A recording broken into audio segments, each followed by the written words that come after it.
Have you ever wondered what it would be like if Michael Bay made video games instead of movies? Well, we can't be sure, but I think Split Second is a pretty great example of what we might expect from a Michael Bay with a game design degree. 2010 was a busy year for arcade racing games. Blur hit the scene as a kind of Mario Kart for grown-ups, featuring licensed cars and a more mature atmosphere. Meanwhile, Split Second went all in on explosive action.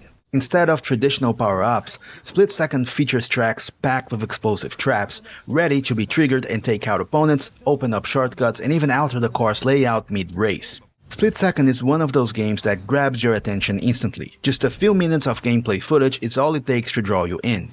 But just like an over-the-top action movie, once the initial excitement wears off, you might start to wonder, is there more to this than just the spectacle? Split Second is presented as a reality show with its campaign mode covering an entire 12-episode season.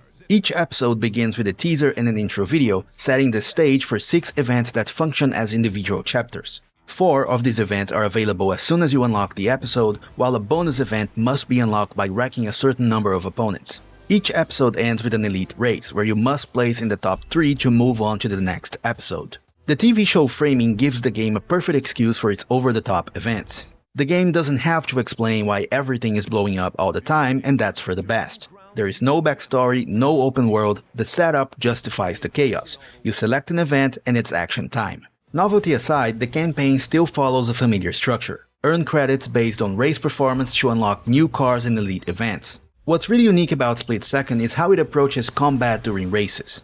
Instead of traditional power-ups like blue shells, banana peels, or nitros, you have power plays and destructible environments surrounding the racetracks. The tracks are full of explosive traps set by the reality show team, and as you drift, jump, and draft, you fill up your power bar. When an opponent is in the right position, you see an indicator on the screen, and you can decide whether to trigger an event. It could be an explosion that sends rocks tumbling onto the track, a garbage truck backing up, a wrecking ball smashing through, or even a plane crashing onto the track. If you manage to fill all 3 power bars, you can trigger even more impressive set pieces or change the route entirely. To add a bit of strategy, you can also use your power plays to open shortcuts. As simple as the system might seem, the power plays require proper timing and awareness. You need to be careful not to wreck yourself and consider whether it's worth saving a power bar for a shortcut or just using it on the next power play.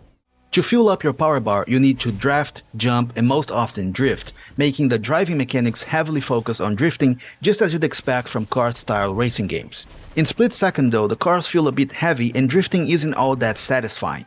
It gets better though, not only as you get more comfortable with the controls, but also as you unlock better cars. But that's okay, because Split Second isn't the kind of game you play for the Henley model. You play it for the over-the-top action, for the set pieces that make it feel more like an interactive action movie than a racing game. Split Second features 6 different event types: a traditional race where you compete against 7 opponents to be the first to cross the finish line, survival where you overtake big rigs while dodging explosive barrels to score as many points as possible, elimination, a countdown event where the last place car is eliminated at set intervals, detonator where you must complete the lap as fast as possible while all the power plays are triggered in sequence, and airstrike where you dodge missiles from an attack helicopter, followed by air revenge where you can fight back and take down the helicopter. While there is some variety, the options are fairly limited.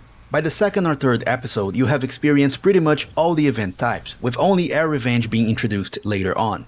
This can make the events feel a bit repetitive as the season goes on. Another issue is that Split Second can feel unnecessarily difficult and borderline unfair at times. There are no difficulty options, and while some rubber banding is expected in combat racing to maintain intensity, it often undermines the impact of your power plays, especially in race events. Even when you successfully wreck an opponent, it won't be long before 2 or 3 others are right by your side, making it difficult to gain any significant lead. This means that most of your power plays feel less meaningful as their effects are quickly made useless. And since getting wrecked is inevitable, the aggressive rubber banding means losing a lot of positions every time it happens. At least the game doesn't make you wait long to get back into the action. Unlike MotorStorm or Onrush, there's very little delay after getting wrecked. But if you get taken out in the final corners of a race, you're going to have to restart the entire event. On the flip side, it feels really satisfying to perfectly time a power play at the end of a race to secure a win or at least improve your position. The AI will use power plays against you, and sometimes it feels like you're the primary target. The explosions and hazards are telegraphed, giving you just a split second, no pun intended, to react. But it doesn't always work, and sometimes it feels like luck plays a bigger role than skill. Tracks also become increasingly chaotic as races progress, but more on that later. Each event type offers a slightly different gameplay approach. The helicopter segments, for example, often feel like they go on for way too long, and with limited camera options, visibility isn't great, adding to the feeling that survival depends more on luck than skill. Survival is my least favorite after the helicopter event, as it suffers from the same luck over skill issue. Detonator, on the other hand, is the show-off event where you really feel like you're making Michael Bay proud as you drive through a barrage of explosions. The track variety isn't super impressive, but differences in time of day, areas of each track, and the sheer chaos of power plays are enough to keep things from feeling too repetitive. You race on an airfield, through a downtown area, in a quarry, and even in an airplane graveyard, all filled with enough power plays to keep you entertained. Overall, Split Second isn't the kind of game you play to relax. You can never really let your guard down, and the need to earn credits to unlock elite events and better cars means your performance always matters. Coupled with the aggressive rubber banding, even small mistakes can make the difference between earning a solid 50 credits or ending up with just 20. For a nearly 15-year-old game, Split Second still looks pretty good. For this review I played the PC version and I had a better experience than when I played back on the 360. Although the game is locked at 30 FPS, the resolution bump is significant. There is always something going on in Split Second. Explosions, rocks falling, bridges crumbling, buses on fire, airplanes crashing, towers collapsing, the visuals still impress. Even as you get used to the power plays, they never stop being exciting, especially the bigger set pieces and those that change the route entirely. The minimal heads-up display helps keep your focus on the action. There is no speedometer, nitrous gauge, or map, just your power bar, race position, and any target times or scores for the event. Another great detail is that debris stay on the track after each lap, meaning each race becomes more chaotic as it progresses, with smoke, debris, and obstacles to avoid.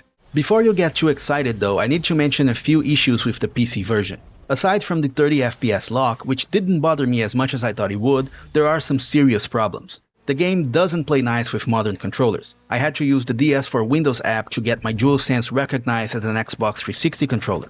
Even worse, there's an issue with autosaves that can corrupt your save file halfway through the season. If you know about it in advance, you can back up your save file regularly. But I didn't know, so I had to keep the game open, delete my corrupted save file, and keep playing for another 4 or 5 races until the game managed to create a new save file. It worked out in the end, but it was frustrating. The PC version also lacks DLC content available on consoles, and there are no achievements.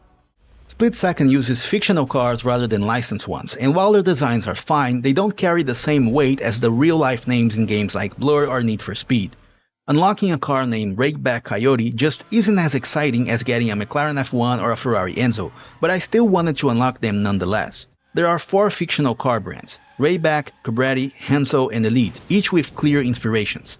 Rakeback cars have an American style, Cobretti cars resemble European designs, and Henso cars have a Japanese influence. And you can clearly see some resemblances: the Henso GT and the Nissan GTR, the Rakeback Mohawk and the Mustang, and the Cobretti Pursuit and an Aston Martin DBS, just to name a few. There are no performance upgrades, and aside from changing the color, no customization options for the cars. That means that certain cars are better suited for certain events. A lighter, more agile vehicle might work better for a survival or an airstrike, while a heavier car might be ideal for a detonator event. The soundtrack and overall sound design are much more like what you'd expect from an action movie than a racing game.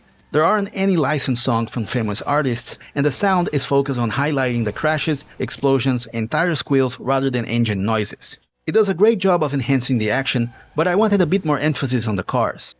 Beyond the campaign, Split Second features a quick play mode, and you unlock cars and tracks as you progress through the season, as well as a LAN mode. It also has something I really miss in modern games: split screen. The game also had a strong multiplayer component, and while the PS3 and 360 servers still work, though there aren't many players, the PC servers have been shut down. Fortunately, there is an active Discord community that helps players set up multiplayer races on PC. Split Second was also ported to other platforms, including an impressive PSP version and an iOS version. Console versions receive DLC packs with new vehicles, tracks, and event types, but none of that is available on PC. And when you finally complete the season, Split Second ends with a to be continued message, alluding to a sequel that sadly never happened. For various reasons, be it the challenging gameplay, lack of licensed cars, or simply being launched a week before Blur and on the same day as Red Dead Redemption, Split Second was not a commercial success despite receiving positive reviews. Shortly after its release, the studio faced layoffs, and within a year, Disney shut it down entirely. The team clearly had plans for a sequel, but it never came to be. Fortunately, without the hassle of expiring car licenses, Split Second is still available in digital stores, and since it's backward compatible with Xbox, you can play it on a modern PC or on Xbox Series S or X. The game still has a dedicated community on Reddit and Discord, proof that Split Second deserved more. Unfortunately, like Blur, that's pretty much all that remains of it. I know I might sound like a negative Nancy, but I genuinely like this game. If I have so many complaints, it's because I wanted it to do better. And for a quick burst of fun, Split Second is as good as it gets. It's a perfect game to keep installed, open up when you have 10 minutes to spare, play a couple of races and then call it a day. But when you have to play through the entire season, the rubber banding, limited event variety, and predictability of power plays can get frustrating. The car selection is decent, if a bit generic, and the game teasing you about unlocking new cars you can't picture in your head only emphasizes that. Much like Blur, Split Second had a lot of interesting ideas that could have been much more refined in a sequel that unfortunately never happened. The failure of both games was a real tragedy to the arcade racing genre. If only Activision and Disney had been more patient with Bizarre Creations and Black Rock Studios, we could have seen some incredible sequels. Instead, we saw games take fewer risks, we lost split-screen modes, and don't even get me started on the always-online requirements. Despite its flaws, there's nothing quite like Split Second today. It's a fun game, and if you haven't played it yet, definitely give it a try. Just remember to back up your save files if you're playing on PC. Thanks for watching, and if you enjoyed this video, please consider subscribing to the channel and leaving a comment. It really helps it reach more people. Have a great day, and I'll see you in the next video.